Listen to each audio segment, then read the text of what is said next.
Hey there, I'm the MadCatster. I'm glad to see you here. Lauren the Mortician's attorney, Jeanette Braun, or Janet as she's more commonly known on the internet, had filed a lawsuit that included some copyright claim issues, that she had filed copyright takedowns with YouTube. Well, there's been a big victory from the Copyright Claims Board. And you know me, I've got the deets and all the receipts, so buckle up and let's go.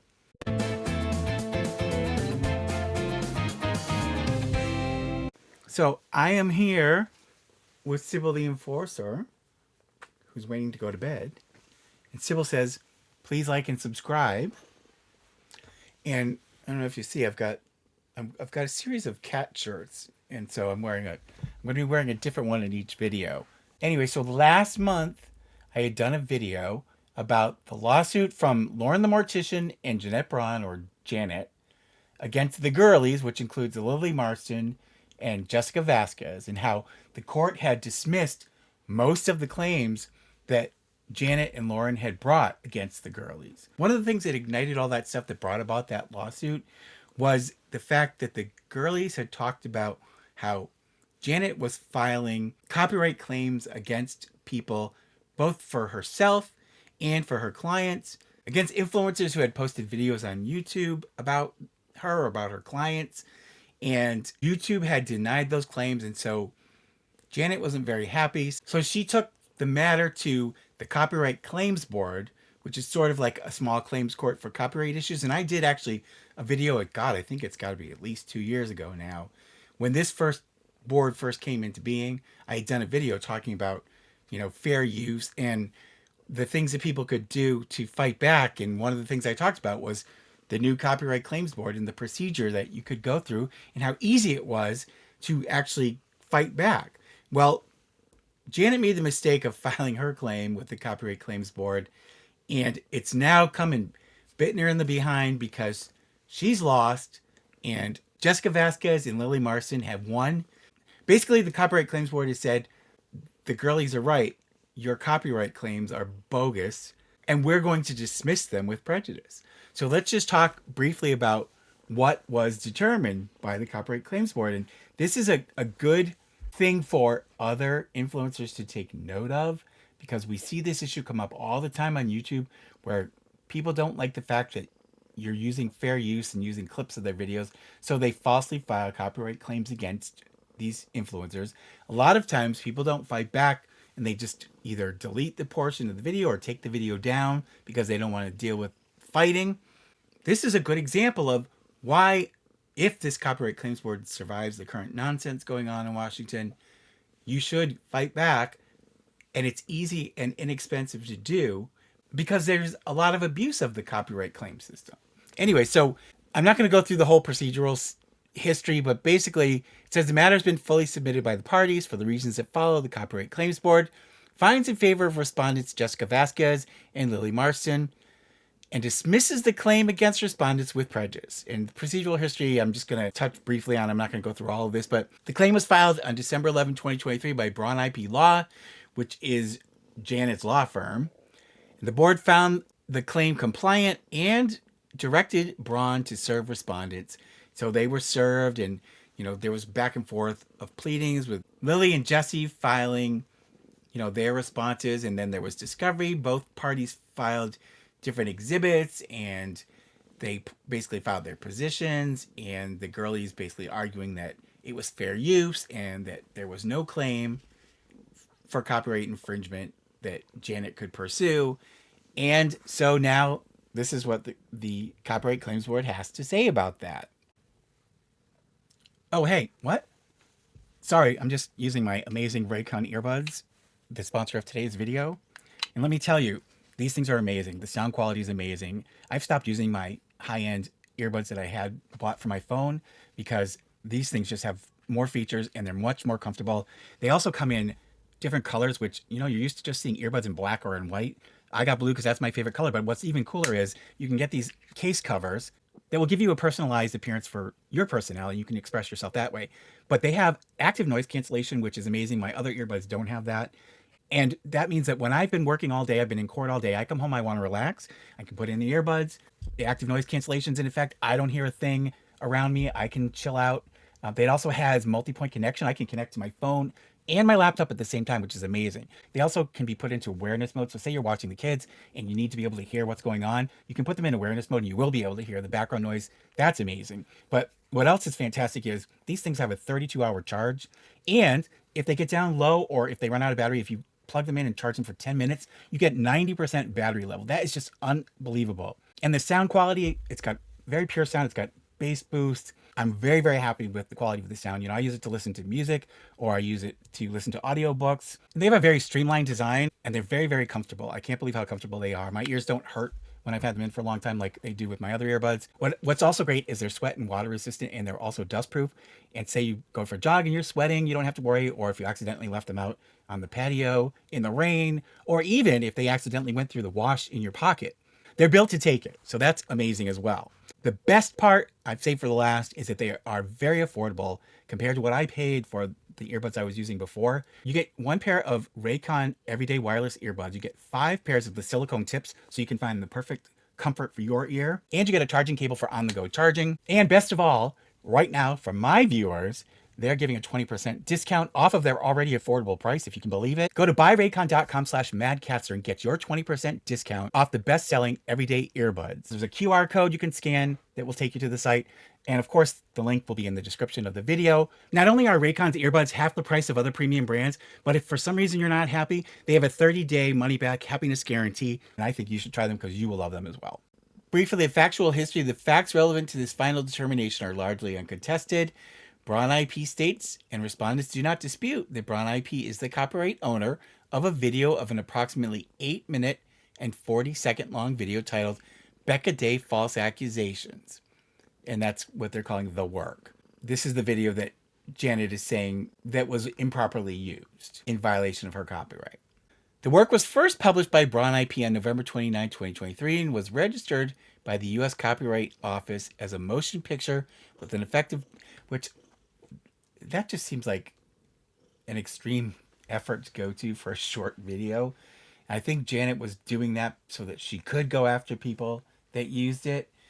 But normally, like for YouTube videos, I mean, it's implied that you have a copyright because it is your work. But to go through and register it with the Copyright Office, to me, it just sounds like she was looking for trouble. But anyways, that's my opinion. Claimant's papers say little about the creative aspects of the work beyond saying that it is a scripted and produced video that comprises set design and other artistic elements. This is my set design. You like my set design, guys?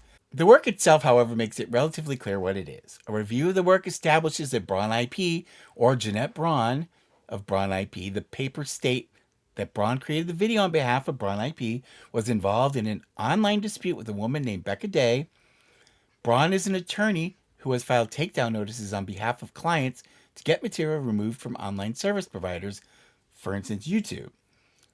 It is unclear how far back the dispute between Day and Braun goes, and from respondents' video in question, it appears, without being clear, that others may have also been involved in the accusations against Braun, and that's hence that lawsuit. But at some point, Braun felt the need to defend herself and posted her defense, the work, to TikTok. The entirety of the work depicts Braun sitting at her desk in an office, and it appears to be recorded on a computer or phone camera. Not every detail is necessary to the determination, but generally, Braun goes through a factual recitation of how Day, who Braun says describes herself as an investigative reporter, is spreading allegedly false information about Braun and Braun IP. Day's main accusation is that Braun is filing false copyright strikes against small creators, such as podcasters and influencers on the internet, so that she can get things her clients do not like taken down. And that's where the abuse comes in. It's like people file these copyright claims, and YouTube, if they don't properly investigate it, they just automatically enforce it and the video gets taken down. Day's main accusation is that Braun is filing false copyright strikes against small creators such as podcasters and influencers on the internet so she can get things her clients do not like taken down. Braun states in the work that a purpose of creating the work is to talk through how it is possible for her to do that, although her main argument is highly semantic, that she does not file a copyright strike, but rather a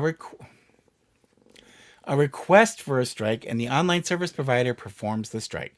Braun states in the video that because Day has chosen to bring their dispute into social media court, Braun is going to likewise respond over social media, and she'll probably wish she never had. In fact, she specifically says that viewers of the work are likely here for the tea and here for the drama. She also says that the work was created to address the false copyright strike accusations and will not address some of the other drama in their dispute, saying that she's reserving her testimony to be made under oath. Again, the lawsuit. Respondent's business revolves around, to use the words from the work, tea and drama. See also respondent party statement. They run a video podcast. This is Jesse and Lily. On at least YouTube called Do We Know Them? The podcast. A standard episode of the podcast is the two hosts, Vasquez and Marston, sitting in chairs, talking to each other, and they're not in the same place, but that's not relevant, but talking to each other about drama they find on the internet. The podcast is over 100,000 subscribers, primarily young adults, according to respondents, who clearly enjoy watching Vasquez and Marston give their opinions on the petty fights of others. As such, Day Braun fight was fresh meat for the podcast. Because of Braun's involvement with drama on the internet, the podcast had already discussed Braun prior to the work being published. Braun had represented another internet celebrity respondent's call, Lauren the Mortician, which also involved a dispute related to copyright takedown notices. In an episode prior to the one alleged as infringing, the podcast had gone into detail about how Lauren had allegedly hired Braun to take down content of anyone Lauren did not like, and according to the podcast, Braun had taken certain other aggressive actions on Lauren's behalf, even threatening jail time and cease and desist letters. Respondents had therefore been monitoring drama related to Braun when they filmed the allegedly infringing episode, posted on YouTube on December 2nd, 2023. In the episode, respondents' main story is dedicated to Braun. The title of that 1 hour and 24-minute episode is Lauren the Mortician's Lawyer is Way Worse Than We Thought, plus Vlog Squad, Where Are They Now? After an approximately 5-minute introduction discussing various things in their lives, they start discussing Braun by referencing their prior episode. They explained that they had gotten many comments and messages about Braun and that they had realized she was infamous, perhaps you could say, in the creator community for going after fellow drama commentators. Respondents spent a lengthy amount of time discussing others in the drama community, including images and clips from videos to show the history of Braun interactions on behalf of clients. In the episode, respondents made clear their distaste of Braun and what they view as Braun's lack of standards, going as far back as the decision to call her Janet instead of her real name Jeanette. At the 22:30 mark of the episode, Marston decides to check Braun's TikTok account to see if she had posted anything more about her disputes, and upon seeing there was a posting about Becca Day, that is the work that is in question here, respondents proceeded to give their live reaction to the posting. Whether this was an actual immediate reaction to the work, which is not live but is taped in advance, or whether that was said to increase the drama is not material to this determination. Initially, the episode plays just 20 seconds of the work, the part of the work in which Braun states that Day is making false accusations, that it is impossible for Braun to have filed false copyright strike. Impossible? Oh, because she's not doing the strike? The episode pauses the work before Braun further explains her reasoning in the work. This is because the respondents were confused by Braun's statements, given that, according to the respondents in the episode, they recalled Braun herself previously discussing people filing false copyright strikes. How hypocritical. And as discussed in the prior episode, the core of Day's issue with Braun was her threats and other aggressive tactics to content creators, and Day had read Braun's cease and desist letter to a third party on Day's video. Respondents note their belief that Day and Braun are going back and forth with each other because Braun is pissed that Day is calling out her tactics. The episode then shows a video from Day where Day goes through some of the history of her dispute with Braun, although the Day video is stopped when respondents are struck with the realization that Day has made a reference to someone who had emailed respondents after their prior episode about that person's dispute with Braun and claims that Braun was filing false takedown notices against her with respect to various material. Respondents then discuss that drama as well. Respondents continue with a lengthy exposition of the drama and history of various internet celebrities, Braun's actions on their behalf, including one celebrity who was so pleased with Braun's tactics that she recommended Braun to others, which eventually caused a fight between many people with Braun at the center. The history uses different clips, including one from Braun's client saying that she has Braun take down material, including when anyone tries to defame the client or talks shit about the client, and that the client loves when they get upset about it. During the exposition, respondents make clear their disgust with Braun and creators who they believe harass and bully those who say things they do not like. As part of the episode, respondents discuss the concept of fair use, which is what, in most instances, when clips like this are used, it's covered by fair use, and so it's not a copyright infringement. They discuss fair use at some length as they believe that the tactics Braun is defending in the work involve going after creators engaging in fair use, and respondents' business and many others on the internet rely on that legal principle to discuss and critique various personalities and influencers and report on the drama between them. Respondents state in the episode that podcasts like theirs engage in commentary and use video in a transformative manner to give accurate context to their critiques so the audience understands why they are agreeing or disagreeing with the content. They also call out Braun and her clients as being hypocrites for sending takedown notices on content very similar in nature to the content those clients are also creating. That is, content using the works of others to give context to critiques and analysis. And it is hypocritical. Within the fair use discussion, respondents show 30 seconds of a different video that Braun created, not at issue in this proceeding and supposedly a year earlier, where Braun tells her viewers that anyone wanting to submit a takedown notice must consider fair use first. How ironic and hypocritical. Respondents call out Braun for being hypocritical and perhaps changing her tune when she can make money from takedown notices. Yeah, charging her clients, which, in my opinion, is not ethical. Let's discuss how Braun's statements in the work that she herself does not perform a copyright strike but merely presents a request for a copyright strike and the strike is performed by the platform is mere semantics. It is at this point that the episode plays a precisely 1-minute clip of the work, which includes the 20 seconds played earlier in the episode, to show and criticize how it was explained above and is referred to at various points in the episode. Braun uses what respondents consider to be very technical and disingenuous semantics to defend her actions with Day. No other portion of the work is shown in the episode. The episode continues discussing more of Braun's activities against internet commentators and influencers, including doing enough to get pages banned and including, according to respondents, trying to take down material that could not possibly be protectable under copyright law. Respondents also state they fully expect Braun to file a takedown notice against them and that they would have no problem issuing a counter notice, given their confidence that their use of works constitutes fair use. At almost the 70-minute mark of the episode, after further discussions of Braun's clients and her activities on their behalf, respondents again discuss the importance of fair use principle and the difference between using a takedown for alleged defamation and copyright infringement, and then end their discussion related to Braun's clients. There is no dispute regarding the respondents' lack of permission to use the work in the episode, and they don't need her permission. On December 3rd, 2023, Braun IP sent a takedown to YouTube regarding the episode, and respondents sent YouTube a counter notice. Although YouTube's opinion does not factor into the board's decisions, YouTube sent Braun IP an email on December 8, 2023, and respondents an email on December 12, 2023, stating they had unilaterally made the decision that regardless of whether Braun IP filed the copyright infringement lawsuit, they would not take the episode down because YouTube independently determined, for once, that the episode's use of the work clearly fell within the category of fair use. I wish they would do that for all of them and not just for the bigger creators. Regarding respondents' potential profits attributable to the alleged infringements, Braun IP states the respondents made $4,226.61 in revenue from the episode on YouTube and $1,236.24 from audio-only versions of the episode on other platforms. Basically, Janet was trying to say that the money that they made should come to her because of the alleged copyright infringement. And it says Braun seeks statutory damages of no less than $12,962.85.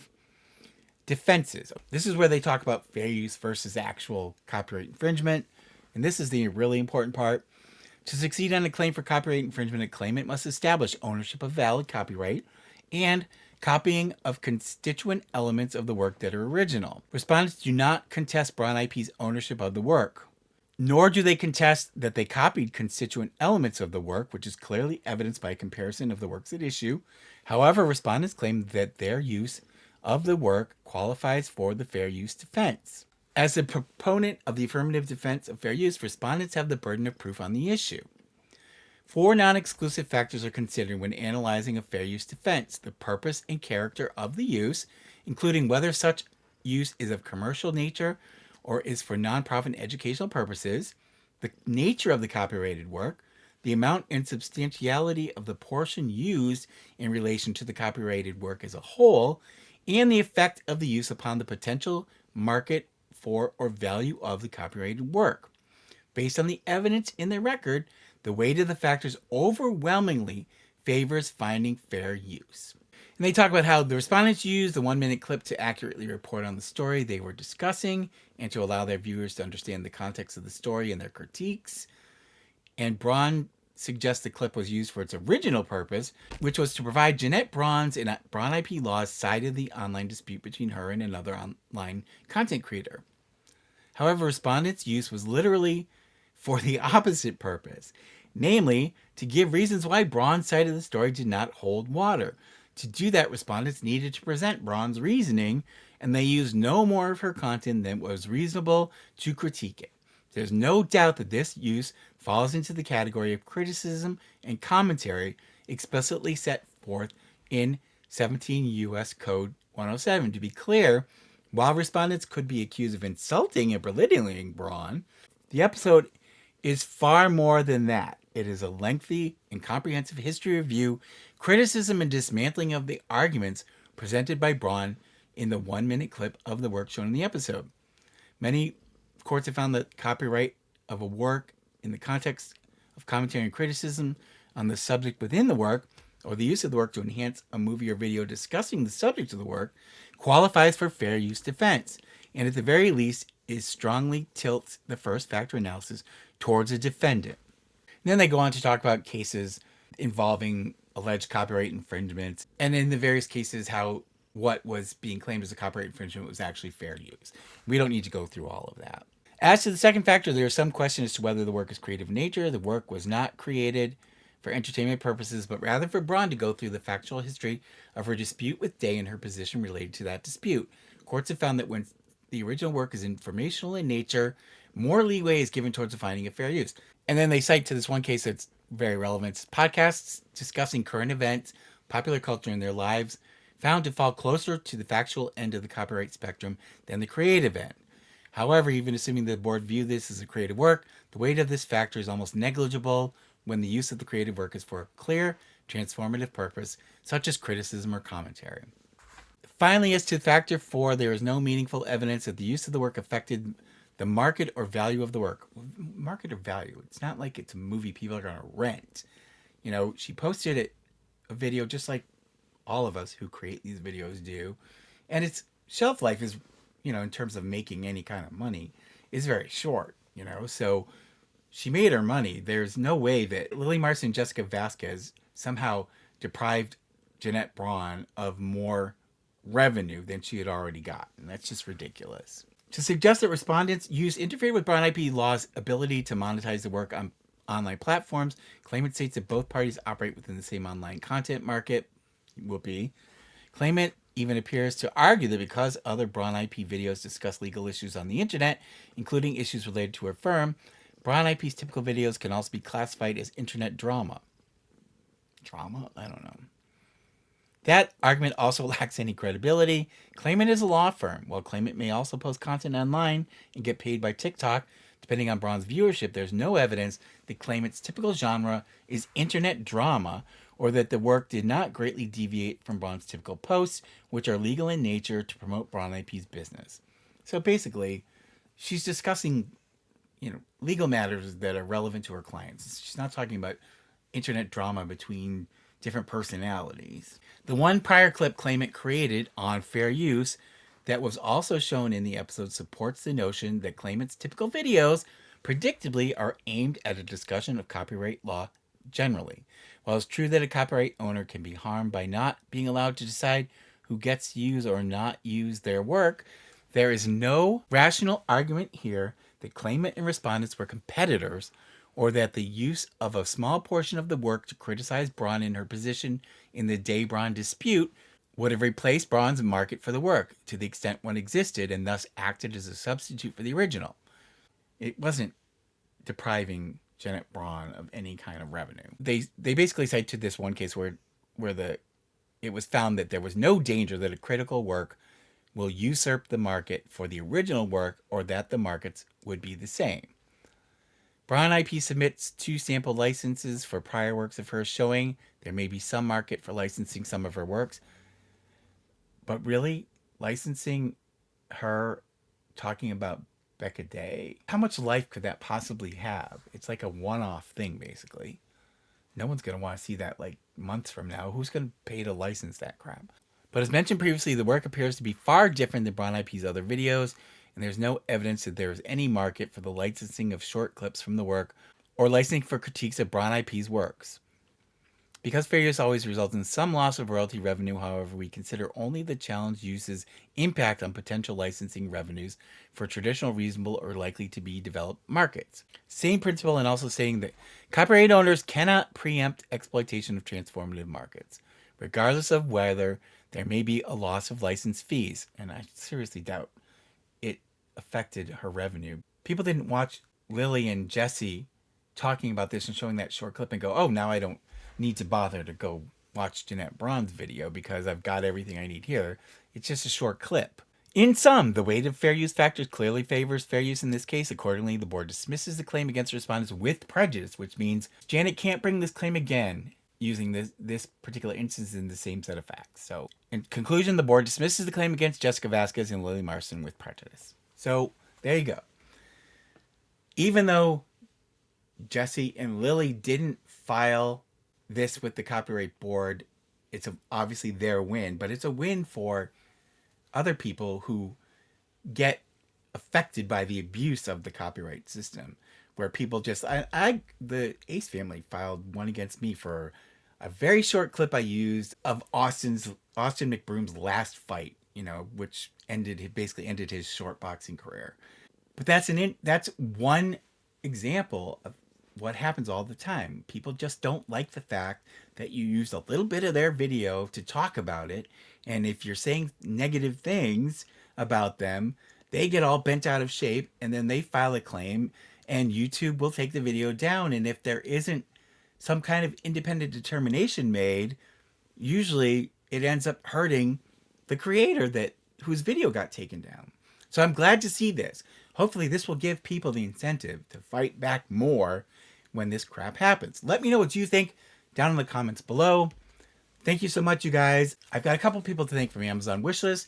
First, I'd like to thank Tracy, who sent us a big bag of the Rachel Ray grain-free dry cat food that the cats really like, and it's grain-free is much better for them.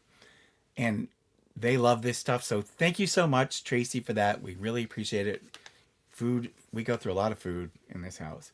And I'd also like to thank Chris A, who sent us a box of the lightweight Tidy Cats cat litter, the kind that I like because, believe me, when you have as many litter boxes as I have to clean, when you fill up a bag with that stuff, if you don't have lightweight litter, it weighs a ton. But anyways, thank you so much, Chris, for that. And I also want to thank Kevin Z, who sent us some Blue Buffalo Tastefuls wet cat food, a case of that, the canned food. Thank you so much. Food and litter are the two big things that we go through in this house. We really appreciate it. I also want to thank, of course, as always, our Patreon patrons whose monthly support is so beneficial and so helpful to taking care of these guys. And Sybil's she's purring away. She's laying here now in town, falling asleep, and she's still purring. But thank you so much, Patreon patrons, and thank you to our channel members for all your monthly support. We really appreciate it. We love you guys so much. Thank you for taking an interest in my cats. Thank you for watching the videos, you guys. It's going to be 3 years in July that I've been doing this. I can't believe it's been that long. But anyways, I'll have another video coming out shortly next week. In the interim, take care of yourselves, love one another, and I will see you in the next one. Pretty please. Subscribe, like, and hit the bell. I get a treat for every new sub. Thank you.